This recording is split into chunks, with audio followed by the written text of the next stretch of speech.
within the woods near the small town of Forestvale, a dark, earth-shattering event took hold. An otherworldly portal opened, and from it, blackness spilled unto the land. From the shadows emerged monsters that terrorized the citizen. A cry for help has been calling for years now. Many have tried and failed to heed this call. A powerful evil has sent their minions out unto the land to corrupt all living souls, leaving the townsfolk with a stark choice to join or die. Desperate citizens of Forestvale have set bounties on these monsters to encourage soldiers of fortune from near and far to vanquish evil. 4 such heroes have arrived. Hi everybody, my name is Harry Jacobs and I am the North of 60 Gamer, and this is a review for everything board games and North of 60 Gaming. And today we are going to look at From the Shadows, designed by Bradford S. Obie and published by Moonlight More Games. This is I'm not going to say a deck builder. There are a little bit of deck building aspects of it. This is really a manage a hand, fight the monsters in a loosely semi-cooperative style game in which you are a number of heroes going out to fight these evil monsters coming in through the portal, but you're not above stealing the kill for the loot and glory and the treasure that you may get. So while you might be hitting a monster, you have to keep in mind, do you really want to injure it so badly that the next guy is going to get that loot? Maybe it's better he dies and you get that loot in the glory.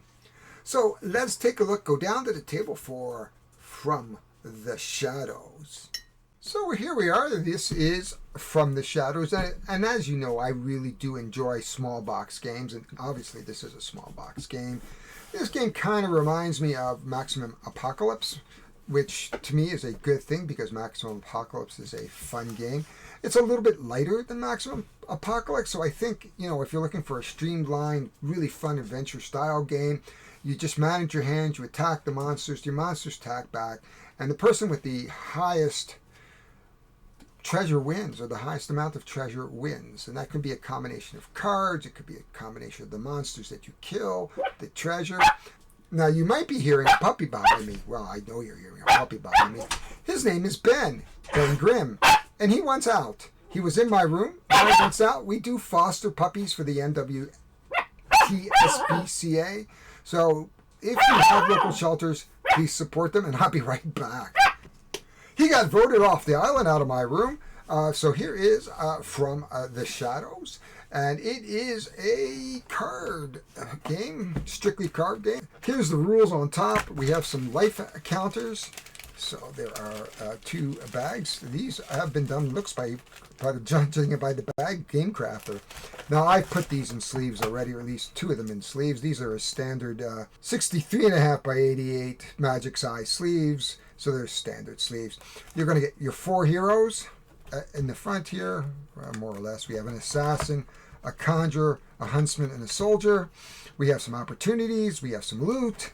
We have zombies, basic monsters, werewolves, mummies, and vampires. And here I just put these dice back here to keep the whole thing from collapsing because I had to already sort it out. The game is very easy to play. Each player has his hero. He has a gaming mat. He'll keep track of their health. They'll do damage. They're going to play cards. I'm going to show you how all that works. When you kill a monster, it's kind of fun. The interesting mechanic is when you kill a monster, you get the monster, but you also give opportunities to the other players when you're playing. So look out for that mechanic as well when we get down to the table. It's easy to set up. I haven't decided how many players yet. We're going to do that depending on how much space I have, and I'd really like you to show you some of this really nice art here. Let me just pull out the zombies. Oh, I love zombies. Oh, these are the vengeful spirits. So you can see some really nice artwork here. These are the minions here. I believe we got here. What do we got here? Oh, those are the monsters because they did the monster mash. There we are. There's the plague. So they're going to get mixed in. These are the minions. So, and then the monsters. But they belong to the specific specific deck of the, in this case, the, what deck? Zombies, of course. Duh. So that doesn't belong here, actually. So there's a few here that, and then we have zombie proxy. So I'm not sure what zombie proxies do at this point, but it looks very, very interesting. And I think, loving zombies the way I do, they're going to be played with in a moment or two. So look forward to that. The setup is simple. This is a 5-5-5 game. It is about 5 minutes to set up, 5 minutes to tear down, 5 minutes to learn. So without further ado, we're going to go down to the table. We're going to set this up. We're going to start playing and have some fun. Now gather around while I elucidate on what happens outside when it gets late. Along about midnight, the ghosts and banshees get together for their nightly jamborees. There's ghosts with horns and saucer eyes, and some with fangs about this size. Some short and fat, some tall and thin, and some don't even bother to wear their skin. Well, I'm telling you, brother, it's a frightful sight to see what goes on in the night. So just before we set up, I decided to get, I think, the most of the rules. I think the 3-player playthrough. So we're going to take it as a 3-player playthrough. I've decided that we're going to play with the huntsman, the conjurer, and the soldier. Each one has their own individual deck. Most of them are made up of, we have health potion, we have some food, we have some holy water, and we have our attack cards. And you can see there's a little bubble on them. And they're all basically the same except the different types of attacks. And of course, here we have, you get 1 for each item used. So if you're using items, you'll get an extra damage. And in the rule, of course, you can play an attack card with either 1 item or 1 combination of an item. And we'll talk more about that when we come along, because you could toss a fire with a holy water, and that would be a combination. And what you're trying to do is use your strengths, such as, here's your, not a potion, but say, where is it? This is a bad example, of course, because this is our wizard. He's very, very high in offense, but not really much in the way of items. Here we go. Let's just see here. We got a torch. So if we combine this with combine with an explosive, you're going to get 2. So if you combine this torch with a Molotov cocktail, that would be good. However, you could combine it with a holy symbol. There it is. When combined with fire, you get a +2 as well. So there's some opportunities here to get some sort of combinations going. Denoted. So we got the mummy cards here, and we're going to play with the villain, which is the mummy. And these are his minions, and you can tell the minions by having the mummy symbol on the top right. And you can see their life here and their damage here. Instead of the normal treasure rules, what we're going to be doing is cutting in these curses. So we're going to be removing 5 of the treasure cards once we put them all together. So what's going to happen is we're going to take some of these treasure cards, we're going to take them off to put them on the minion, and then put the rest in this deck, and then we're going to draw 5, and then we're going to put these mummies in. And so we could be cursed, or the mummy could be strengthened, one of the two. And then, of course, we have our opportunities decks. So each time one of my characters kills a monster, one of the other characters will get an opportunity card. So here it is, shake things up. Shuffle your discard pile into your deck. Regroup, force an opponent to shuffle all his cards in the redraw dial. And you can see there's a line there, which means it's probably an or. So that is the sort of the setup, or just the components of the cards. We have our heroes, we have our treasures, but these are items. We have our treasure, which is currency. Now the upside to treasure, of course, is they add points at the end of your game. However, the downside is if you draw one, it is a hand clogging. So you won't have as many cards to play with. We have the monster deck, and what's going to happen with the monster deck, so once we've placed the minions, according to the rules, we're going to mix the minions in with the monsters as well. We have to defeat all the monsters first before we can actually create the active minions. So let's just say we got to fight all these monsters that are sitting in front of the portal, and then as they are destroyed. Finally, the minions are going to come through, the more powerful monsters, and then finally the master.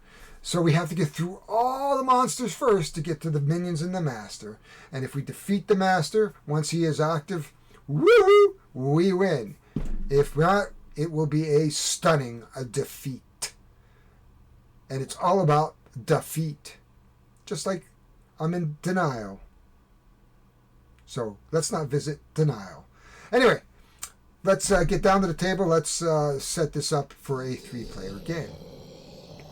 So we have set the game up for a 3-player game. I'm going to have my mummy here. And it says, when activated, gather army curses from all active monsters and apply them to the pharaoh. Okay. So here we go, because there could be curses, I suppose. Anyway, that's interesting, because let's just see. When activated, gather mummy curses from all active monsters and apply to pharaoh. Well, there shouldn't be any active monsters until you get to here. And I imagine what you'll do is as you get there, you'll put some treasures there. So, okay, that makes sense. That makes sense. So when we're fighting the minions, if they get cursed, they will go to the mummy. So we have our 2 minions, our pharaoh. We have our monster deck. We have dealt out 4 monsters on top of 4 treasures, and we have a silver desk. We have just a treasure, we have a mummy's curse, and we have a Molotov cocktail. If we drew a mummy's curse, we would move it over to here. These are our opportunity cards, and again, when I kill a mob by one of our 3 characters, they will give opportunities to the other characters. And then as we progress through the game, you will get trophies and bits, and it's a deck management hand. But this is the setup. You can see I'm using dice instead of counters. I do have the counters just off to the side. They're right here in these little buckets. And we'll use them to count the monster's health. But at the end of the day, we will be looking to figure out how we are going to win the game from each other. The conjurer is in the middle, and he's very powerful because he can hit multiple monsters. Now, the good news is that's the good news. The bad news is it softens the monsters up, of course, for the soldier and the huntsman. And the huntsman gets an extra shield, and he gets an extra damage. I suppose because the huntsman is out of the area. Let's move that over a little bit. So that pretty much looks like the setup. Again, so we have our pharaoh, his minions. We have the monsters. They have their treasures. They're up with the opportunities. We have more treasure, because as we bring out a minion, we'll give more treasures, or a monster, we'll give more treasures, and our decks for our characters right here. And that is as quick as the setup is. Now, again, I took 5 treasure cards out to put the curses in, of which we have 1 on the board, and that is the only adjustment to the mummy game. So if we're all ready to go, let's play. So we're ready to play. We have all the cards set up here. Our monsters, as we've done, as we showed you in the setup. We have our heroes here ready to go. And what we're going to do is we're going to give the hero decks just a quick shuffle. Now, you notice I haven't sleeved these cards, so usually I do, but in this case I decided against that. I should also mention that this is, I believe, a prototype. So, everything, as you know, is subject to change when there's a prototype. So let's go. So the first thing we're going to do, the huntsman's going to go first. We're going to deal out 5 cards. 1, 2, 3, 4, 5 for everybody. Now, I think the huntsman deck, we have that from the shadows, but it should be on the back, I think, what deck this is, as opposed to a little icon. But that's just me. Only because I guess I'm playing 3-handed, and it would be easier to know whose card is whose at this point. So during our turn, the first thing we're going to do is we're going to pick up our cards. We are the huntsman. We have our torch. When combined with an explosive. We don't have an explosive, but we do have some items that when you see here, like the werewolf, you can see that he is weak to fire. We have weak to holy. We have weak and fire for our vampires, which is good. And these are our bubbles. We can play one attack card. So there's a few things that we can do. So I'm going to go back. You could say when activated. So we have a couple of activations here. It says when activated, take 1 life from each adjacent monster and add it to this one. So if we go by that, we will be down to basically, so we'll just do this. We're going to have to put 10. He's got 11. He's got 10 and 11. Now I am playing for the first time, so keep in mind that I'm figuring out the rules as we go. Not always the best way, but it is kind of my process, and hopefully that you share the process with me. Got 1s and 2s, so there's some good stuff here. That is a 1, and hopefully on the back. Ah, on the 1, perfect. So we have some 1s and 2s. So what it says is when an activated, take 1 heart life from each adjacent monster and add it to this one. So he would obviously do that. Come over to this side. When activated, take 1 for each side. So he's going to take that and that. This has a when killed. And this guy gains 2 damage if his health is 6 or less.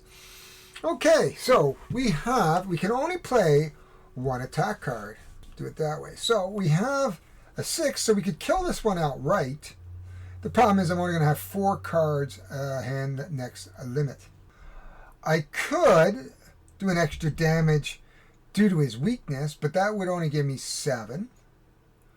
And I can only do 7. So I think what he is going to do, because this is, I won't call it a cooperative, because it's not. It's just almost semi-cooperative. So what he's going to do is he's just going to play this here. So with only 5 health, he's dead. When you kill him, what's going to happen is I'm going to take back my card. I will put it in a discard. This will go back here. The gargoyle will go onto a pile. I'm just going to put it underneath to say that I have it. And he also gets a treasure that goes in his hand, discard pile. And what we'll do is we'll take a loot card and another monster, which is a mummy priest. And it says, when killed, check the top of the loot draw. If it's a curse, apply to the pharaohs. Otherwise, trash it. Trash it means take it out of the game. There is 10, 12, and 13. Here we go. Now, I can then, at this point, draw up. Now, because I won, we're going to give an opportunity to each of the players, and it goes into their hand. And you can have as many opportunities that they can have. Now, I can't draw up. I have 4. I cannot draw up because the particular card said I cannot do that. So let's just move on to the next hand, which is our Conjurer. I'm going to take a look what the Conjurer has. He can eat some meat. He can do some damage. He control. Rotate your attack bubbles. You may also play an item and apply a tribute to all. Nah, we don't really have an item. We have an health potion. We've got food. So he is going to... So you may hear dogs now and again. There is some construction going on outside my door. There's a broken water main in the cities there. Headshot. +3 to your main attack against a zombie. There are no zombies here. Though he has 1 attack card. So he can attack different areas here. And I want to be careful because giving an attack could trigger somebody to win. So he's going to go, I think he's going to go here. And that's the only thing he can do. It is a holy, but this guy, oh, he has a holy symbol. That is good. So he actually does a +1 damage to him. Blast. A blessed blast attack. So he's going to do 2 to the mummy. Actually 3 because he has +1. He's going to go 3. So we're going to have 7 come back here. 7, what do you have? 11. 7, yep, because he gets the extra 1. And he's going to do 5, but this is also a holy, so he can do 6 damage. So we'll come back with 4. And so that means he has 6 left. The attack card stays out. Now I can discard, and I think I'm going to discard one of the hand, because I cannot... do not attack and discard 0 to 4 cards. Oh, for that. So I've already attacked. I don't need the health potion at the moment, so I'm going to discard the health potion so that I can actually draw up to my 5 card limit again. And that is what we've done. We will come to the soldier's turn. He's got holy water. If he's got fire, he has a pretty good... And he has ingenuity. Steal a unique item. Well, there's no unique items, but he'll hang on to that. And what's he going to do? He can do maybe 3 damage somewhere, but there's nowhere to go 3 damage. So I think what he's going to do is he's going to do 3 damage. And I think he will do the vampire. It's just a straight 3 damage. Oh. So the one thing we should have done here is that this mummy is going to do 3 damage, taking us down to 7 on our conjurer. On our conjurer. So our conjurer is going to go down to 7. Our soldier, the soldier may... So what's the soldier going to do? The soldier is going to... He could attack. The best he's going to do is 3 at this point. So he's going to come over to here, do 3 damage to our vampire. However, he is going to take 3 damage as well, and he'll be to 7. He can now basically draw up to his 5th card. And he'll draw a card. And it's a holy water. Okay, we're going to come back over to our huntsman, who has only 4 cards. Now you can see what happens here is that the huntsman now can play here, killing our vampire. So this is what I was talking about earlier. There's an opportunity here. He kills our vampire. However, everybody gets another opportunity, of course. Oh, and a mummy curse. Hero's curse. May not discard at the end of turn. May pass this card to another hero if you're cursed at the end of this game. So he is cursed at the moment, but he can move it on. May pass this card once you have reshuffled. So we haven't reshuffled yet. That is the end of our turn. He's still at 0. We are going to take a silver dust card. We are going to put another monster on it, which is now a mummy. And we should check to see if there was any negative effect. When killed, nope. That was the other card. Let's go back here. It says, when activated, nope, we're good. So we don't have to worry about that. He still has 10. So he has 10. We can now draw up to our limit, because our next turn was over, so he can draw up to his limit. You can see he's drawn a bunch of cards.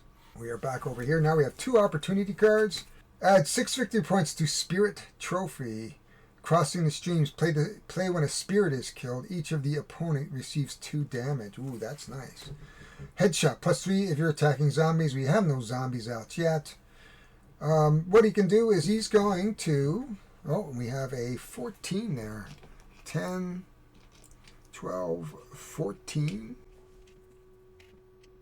And this guy was killed, so these will go back to our appropriate players. He has his conjuring now, and there's no 4 here. So he's going to play it back here. The problem is, of course, he's going to take more damage. So he's down to 6 here. 5 and 6. And he's going to do 2 damage over here and 2 damage over here. He is going to take 3 damage from our mummy, so taking him down to 4, and then he's going to draw up one more time.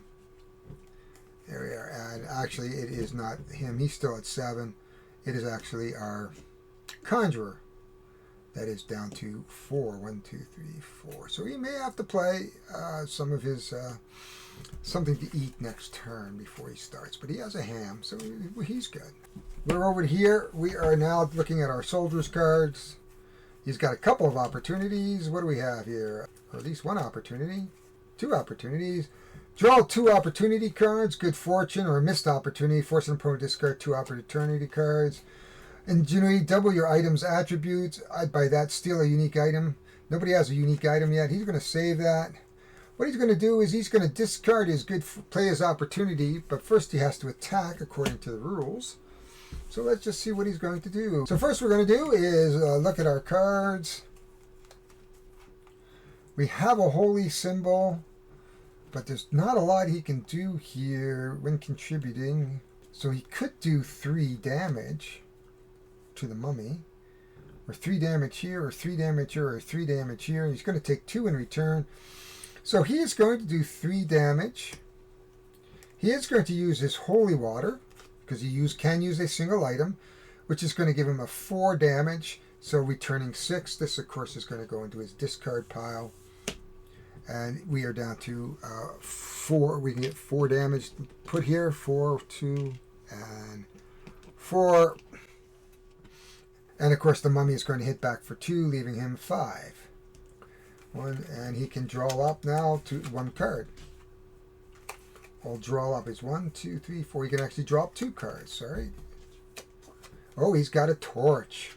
So he'll be able to do a combination next turn. So we'll just put that over to here. We're going to come back to Huntsman, who seems to be doing very well off the backs of the other players. He has a 4. There's nobody with a 4, but he could use the torch for a 5.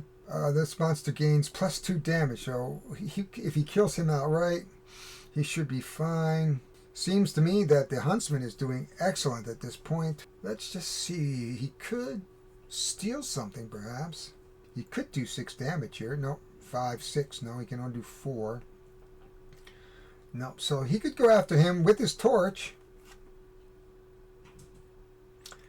Kill the werewolf, which kills him outright, gives him another animal, gives him some silver dust that we'll put into our discard pile. He can draw up 2 cards. 1, 2. We'll put another card out, another monster out. And we have a vengeful spirit. Wow. It is our conjurer's turn. Okay, headshot to these guys. I think he's got to add 6 victory points to your spirit trophy.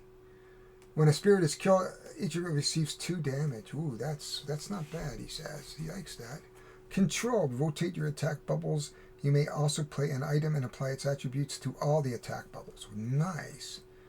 But he really doesn't have to do much. So he's going to, the conjurer at this point is just going to play that here. Does all 6 damage. There's 1 kill. Check the top card. Draw a pile if the curse applied to the Pharaoh's mummy. Otherwise, trash it. So he is going to do that. And it gets trashed because it is not. It is a crucifix. Too bad. So that is trashed. He's going to get back his cards. He gets his first monster of the game.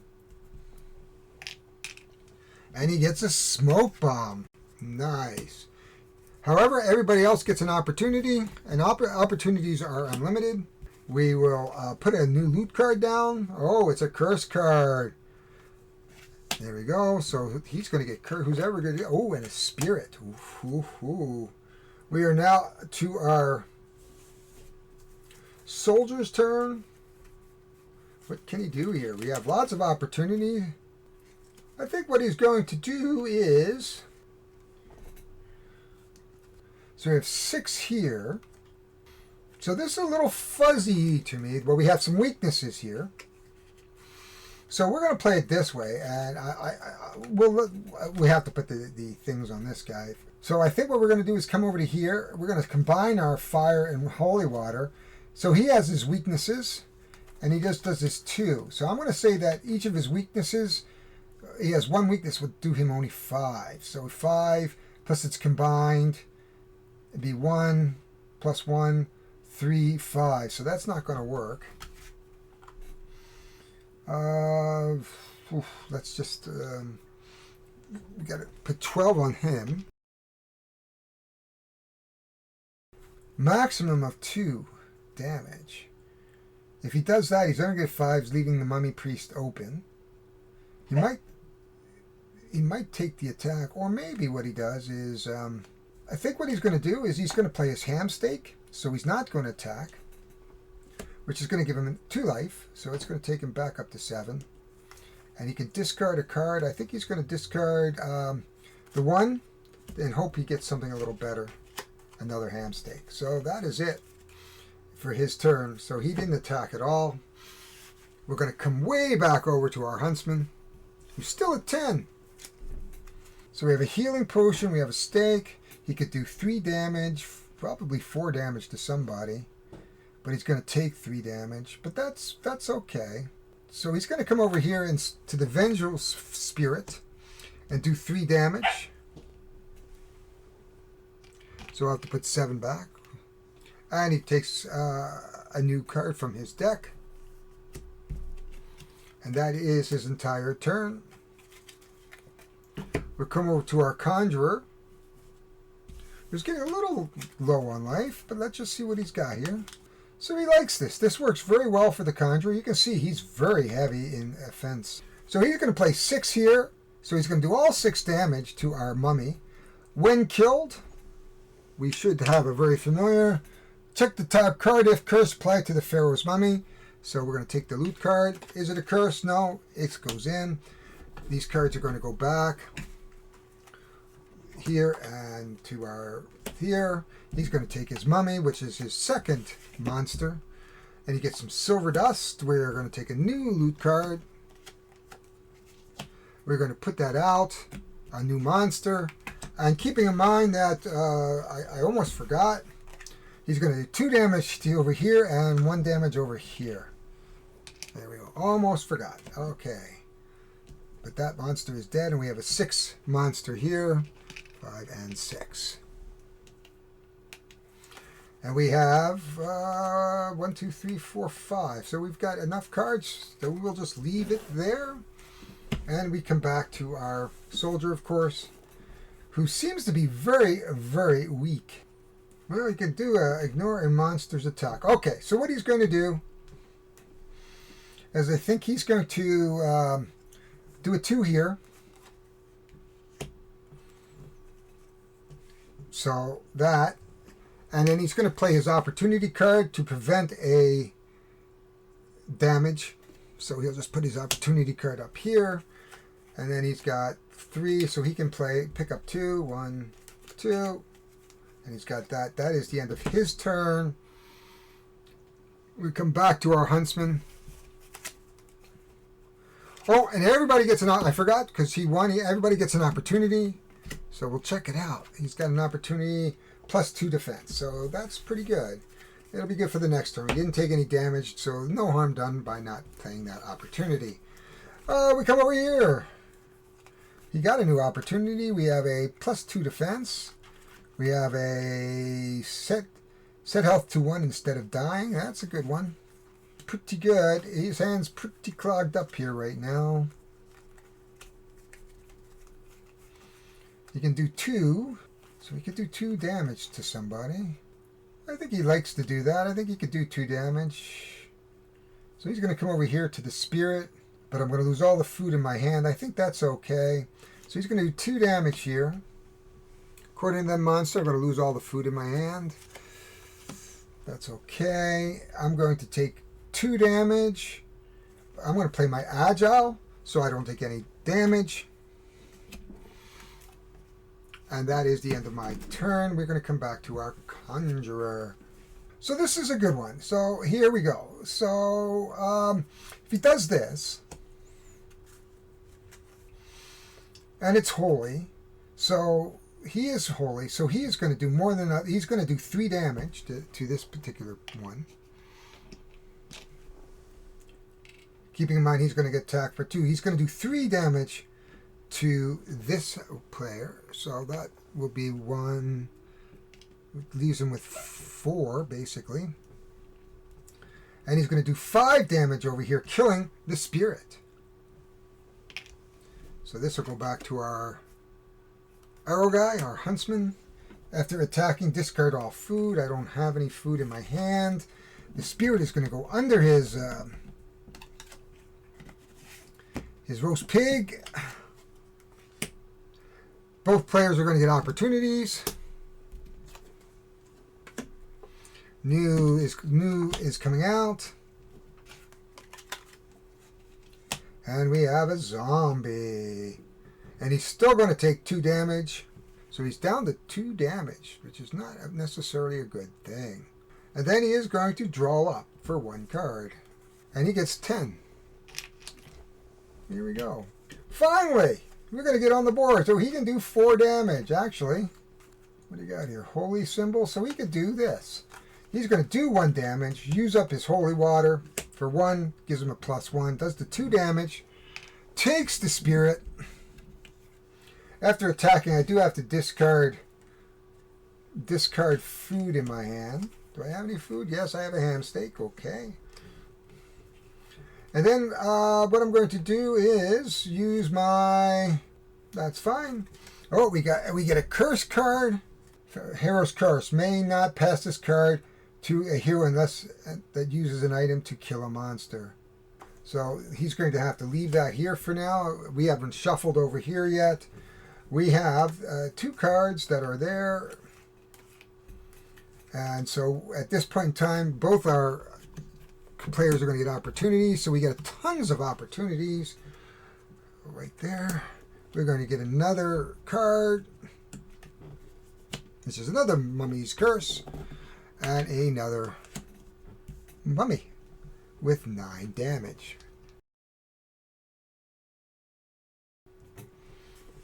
And of course, he did kill that.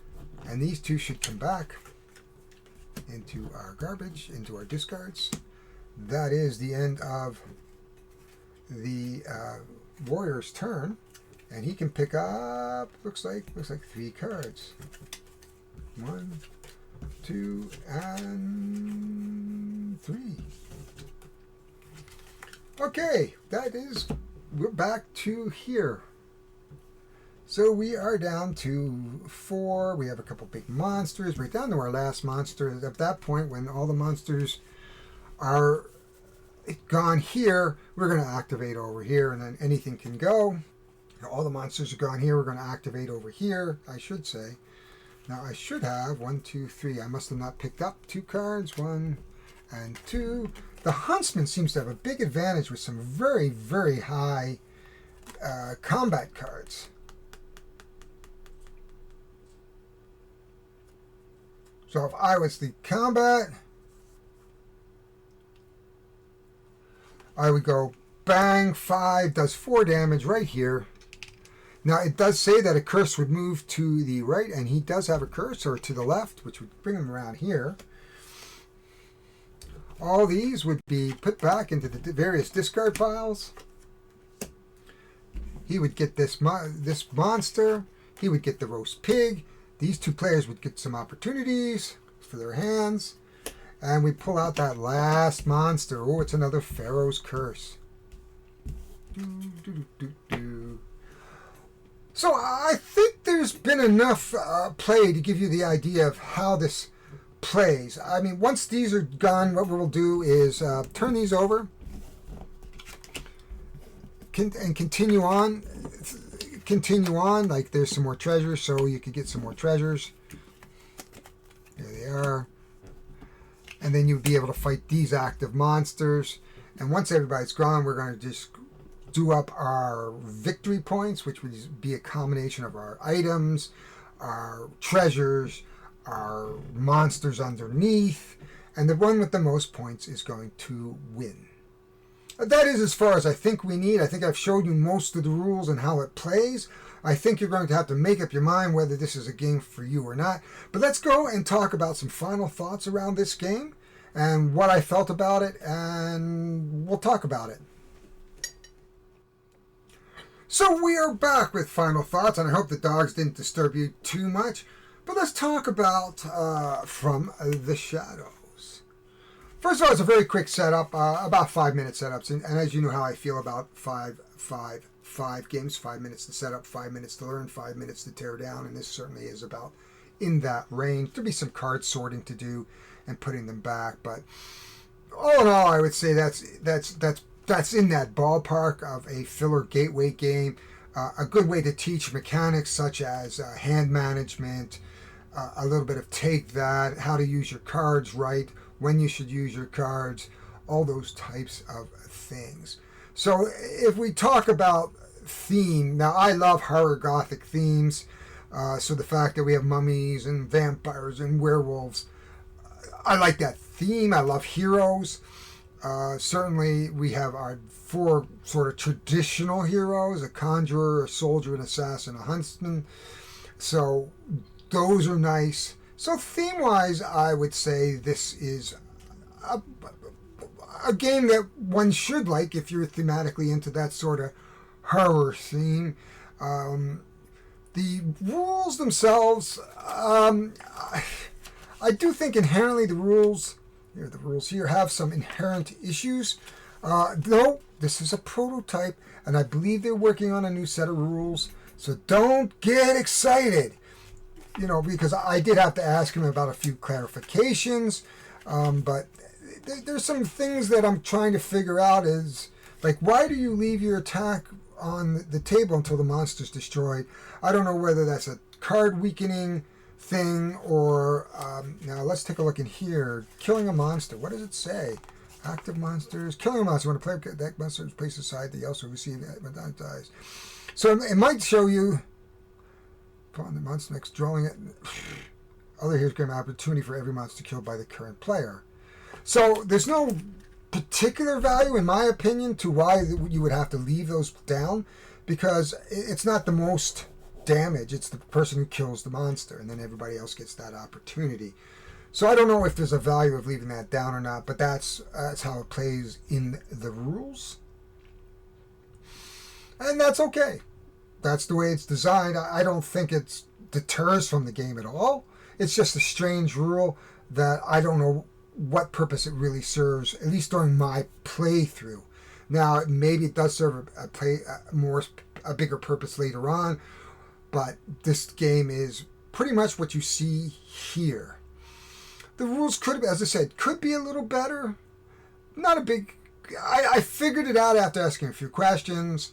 It's really not that hard. You play one attack card, you keep going until you kill monsters. But you can see if all of a sudden it seemed a little overbalanced towards the huntsman and maybe even the conjurer, because the soldier's like ping, ping, ping, while these guys are doing big damage. So unless the soldier can sneak in at the very end, and one of the things you have to do with your huntsman and conjurer is to balance that and say, well, I'm going to whittle down, but I don't want to whittle it down in range for the soldier. That's fairly strategic, and this could come into play in a broader game with 4 players, perhaps, that the soldier is going to get left behind because he can't just do enough damage. I don't know. Again, I don't know. I would have to put this out and play more with some friends, and game night is coming up next week, and I think this is a good candidate to give this a try with a number of other people. Component-wise, the cards are good. The counters are a little bit small, not double-sided, which is nice. I don't have an issue with that. Like small box games, though, sometimes you can expect a little bit smaller counters. You can see me cleaning them up as we go. So not a huge issue, but I like a little bigger counters. That's me personally. Again, me personally, that's how I feel, that these counters could have been a touch bigger. I think there could have been, like for the soldiers, maybe a mat that had a clip or something where you just had 5 and 5 and you would just go down like this, perhaps, would be a bit easier. I've seen that in other games, but that's okay. So we're down to replayability. I'm not 100% sure how replayable. I think this game would be replayable. It's a nice little filler if you want to jump in before a bigger game, but I don't know whether or not it would hold a lot of replay value. Now, with the expansions coming, I mean, there's replay value because I could play the mummies versus the werewolves versus the vampires, that type. There's lots of opportunities. We didn't see opportunity cards. There's lots of loot left. So there is some replayability, but I don't know after 5-10 games whether anybody would be interested after you've done it 5-10 times. Like, I've played Wingspan probably 30-40 times, and I still love playing Wingspan. Mind you, it's not a small filler game, but as a filler game, would I get tired of this? And I'm not going to say yes or no to that, but I think after 5 or 10 plays, this might get a bit tiresome for some people. Just go into it with your eyes open that at this point, what I'm seeing is a game that may or may not have a lot of replayability. Overall value. Now, this is a kind of a hard one because I don't know what the price is. So I would say for a game like this, you'd probably be in the $35 to $40, $45 range, depending on what else is going to be added, depending on what kind of stretch goals there might be, those types of things. But I would say this is in that $35, $40 range. Typical card game, I would say that would be fine. The box is big. That suggests to me that there's going to be expansions because there's plenty of room to expand in the box. So that replayability factor could increase as we go, as this game develops. And if they add some stretch goals, it's certainly going to add to the replayability. If it's in that $35, $45 range, before we talk about stretch goals, I would say that there's some value in terms of adding it. What the resale value of this, I mean, if I took a little knowledge out of what Alex Radcliffe would say about a game, I would seriously think that this is not going to hold its value if you were to resell it. So keep that in mind. Now, I don't usually worry about the resale value because when I bring a game into my collection, I keep them. And if not, I donate them to the club that I belong to. And I will be donating some games eventually to the club and maybe putting some games up for sale in the near future. So keeping that in mind, I would say that if you're buying this and you're looking for a high value game with a good resale value, you're probably not going to find it in this particular game. Not to say that this is a bad game, not to say that doesn't have value for you, but I don't know if somebody didn't back this, whether they would want to buy it on the secondary market. That is about all I can tell you about this game at this point. I hope you enjoyed what you saw here, this playthrough, a little bit of the rules explained, a little of the tutorial, taking a peek what's in the box, all those types of things. If you did like it, please subscribe. You can subscribe to Everything Board Games or North of 60 Gaming or both, please. You can hit the like button. You can hit notifications if you want more of this type of content. Please make some comments below. I do answer them. I'm in it because I enjoy games and love games and try to bring games to you that are smaller publishers. I like to support my community in the North, so there's a big emphasis on getting games up here for our club and for other people up here or gamers to play, other than Magic, which is the big one up here. Everybody loves Magic. Pokemon is big. Digiman, I think, or Digi something. But anyway, that's all I have to say. It is a wonderful day outside here in the Northwest Territories. It is bright. It is sunny. Still warm for coming up to the end of September. We have had no negative Celsius days so far. So far the weather is beautiful. And I'm hoping it continues until next year, summer, which I know it's not because we should hit the minus weather pretty soon in the next couple of weeks. But right now we still haven't dipped below, I think, -5 or -6. Or sorry, we haven't dipped below 5 or 6 degrees Celsius. So that's rather nice for mid-September, though our leaves on our trees are just about gone. That is it for now. My name is Harry Jacobs. I am the North of 60 Gamer. I hope you liked it. Subscribe and I am gone. They break it up with the fiendish glee. Spooks are bad, but the one that's cursed is the headless horseman. He's the worst when he goes a-jogging across the land, holding his noggin in his hand. The demons take one look and groan and hit the road for parts unknown. There's no wrath like a spook that's spurred. They don't like him and he's really burst. Swear through the longest days that Yeah, he'll show them that he can get ahead. the headless horseman needs a head. The headless horseman needs a head. Close all the windows, lock the doors, unless you're careful